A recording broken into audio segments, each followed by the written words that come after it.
Assalamualaikum warahmatullahi wabarakatuh. Halo semuanya, perkenalkan kami dari kelompok 6. Kami akan mempresentasikan tentang administrasi sarana dan prasarana. Sebelumnya perkenalkan, nama saya Nurugita Pratiwi, NIM 2076098, dan perkenalkan dua orang teman saya yaitu Diki Auranda Putra, NIM 2073036, dan Yoshifa Anggrek dengan NIM 20052125. Nah, oke, pada malam ini kita akan punya 3 sub pembahasan. Nah, untuk pembahasan pertama, itu tentang pengertian sarana dan prasarana yang akan disampaikan oleh Yoshifa Anggrek. Pada Yoshifa Anggrek, dipersilakan. Pertama, pengertian ada prasarana. Kata administrasi berasal dari bahasa Latin yang terdiri dari kata ad dan ministrare. Kata ad berarti intensif, sedangkan ministrare berarti melayani atau membantu. Sehingga secara etimologis, administrasi adalah melayani kegiatan secara intensif. Dari kata kerja ini muncullah kata sifat administrasio. Menurut para ahli, yaitu Dr. Sandang Siagiandok, yaitu menyatakan administrasi dapat didefinisikan sebagai keseluruhan proses kerjasama antara dua orang atau lebih yang didasarkan atas rasionalitas tertentu untuk mencapai tujuan yang telah ditentukan sebelumnya. Yang kedua, menurut George Terry, administrasi menurut George, perencanaan, pengendalian, dan pengorganisasian pekerja perkantoran, serta penggerakan mereka yang melaksanakan agar mencapai tujuan yang telah. Secara umum, pengertian administrasi sarana dan prasarana adalah kegiatan kantor dan tata usaha dalam rangka mengelola seluruh objek yang menunjang tercapainya tujuan organisasi secara langsung maupun tidak langsung. Terima kasih, saya kembalikan kepada moderator. Baik, terima kasih kepada Yoshifa Anggrek. Nah, untuk subbab kedua itu tentang proses administrasi sarana dan prasarana. Yang akan saya bacakan sendiri, yaitu perencanaan barang. Yang pertama itu ada perencanaan barang, yaitu suatu kegiatan administrasi yang baik harus diawali dengan suatu perencanaan yang matang dan baik pula. Nah, dilaksanakan demi menghindari kesalahan dan kegagalan yang tidak diinginkan. Perencanaan yang baik berdasarkan kebutuhan dan disesuaikan dengan tersedianya dana dan tingkat kepentingannya. Dalam penyusunan perencanaan dapat ditempuh beberapa cara, diantaranya itu ada analisis kebutuhan, mengumpulkan data dan informasi, serta penyusunan rencana kebutuhan. Untuk analisis kebutuhan, kegiatan ini berguna untuk mendapatkan informasi mengenai jenis, jumlah, kualitas, saran dan prasarana pendidikan yang dibutuhkan oleh sekolah dengan mempertimbangkan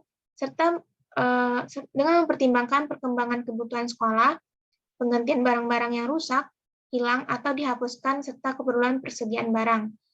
Dan yang kedua itu mengumpulkan data dan informasi mengenai sarana dan prasarana yang ada. Dan yang terakhir itu penyusunan rencana kebutuhan sarana dan prasarana pendidikan. Nah, yang kedua itu ada pengadaan barang.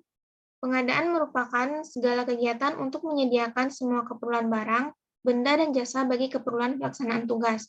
Dengan kata lain, merupakan upaya merealisasikan rencana kebutuhan, pengadaan, perlengkapan, yang disusun sebelumnya. Antara lain itu pengadaan tanah yang dapat dilakukan dengan cara membeli, menerima hibah, menerima hak pakai, dan pengadaan sarana prasarana pendidikan dilakukan sebagai berikut, seperti pengadaan tanah dilaksanakan dengan cara membeli serta hibah.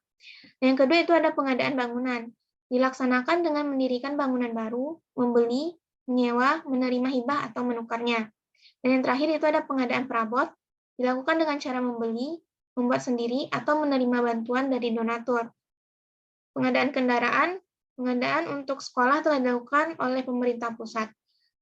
Yang kelima itu pengadaan sarana pendidikan seperti alat pelajaran, alat peraga, media pembelajaran, dan untuk alat kantor seperti mesin ketik, mesin hitung, dan sebagainya. Serta untuk alat tulis kantor seperti kertas, tinta, map, dan sebagainya.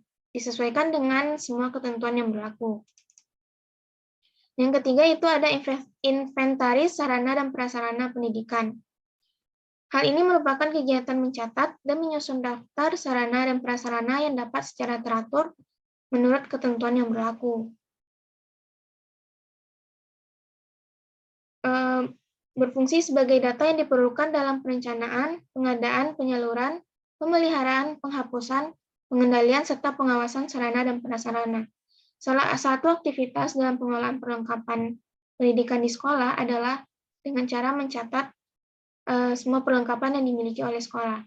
Tujuan inventarisasi yaitu untuk terciptanya ketertiban administrasi barang, penghematan keuangan, mempermudah pemeliharaan dan pengawasan barang, menyediakan data informasi, menyiapkan dan menyediakan bahan laporan, menyiapkan dan menyediakan bahan acuan untuk pengawasan, informasi mengenai aset organisasi atau negara yang dikuasai departemen sebagai bahan untuk perencanaan kebutuhan.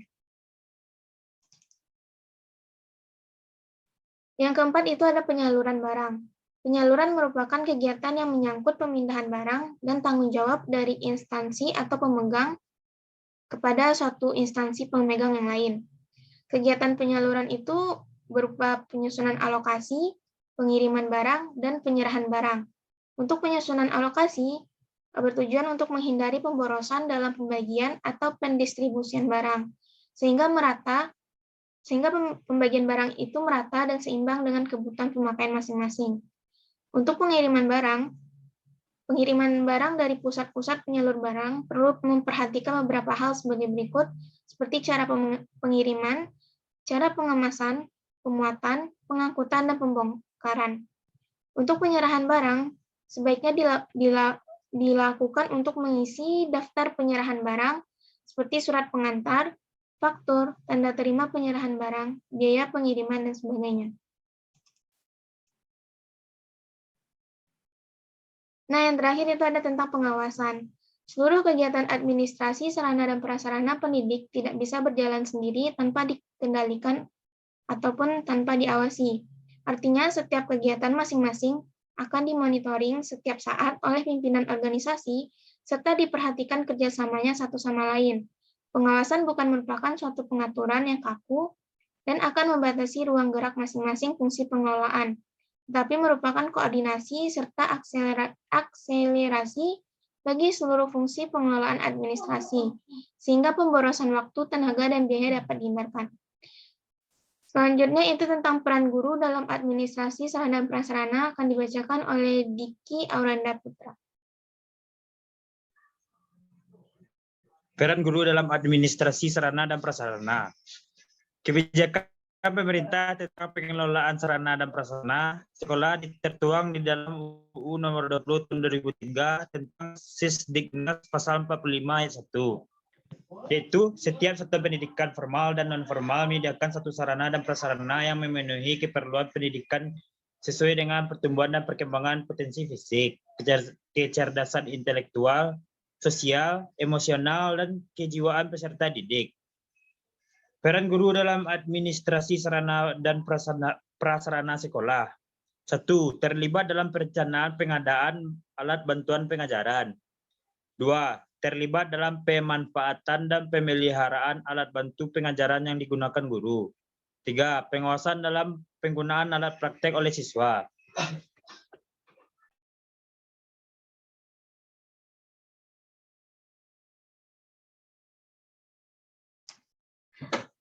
Baik, itu untuk 3 subbab materi dari penampilan kelompok 6. Untuk semuanya akan ditarik kesimpulan, yaitu kata administrasi berasal dari bahasa Latin yang bukan Yunani, yang terdiri dari kata ad dan ministra. Kata ad berarti intensif, sedangkan ministrer berarti melayani atau membantu, sehingga timbullah kata administratio. Untuk proses administrasi sarana, itu ada perencanaan barang, pengadaan barang, inventaris, penyaluran barang, pemanfaatan dan pemeliharaan, serta adanya pengawasan dan penghapusan. Peran guru ada 3, yaitu terlibat dalam perencanaan, terlibat dalam pemanfaatan, dan sebagai pengawasan dan penggunaan alat praktek oleh siswa. Sekian untuk penampilan dari kelompok 6. Terima kasih atas perhatiannya. Jika ada pertanyaan atau sanggahan, bisa disampaikan melalui forum diskusi. Terima kasih. Assalamualaikum warahmatullahi wabarakatuh.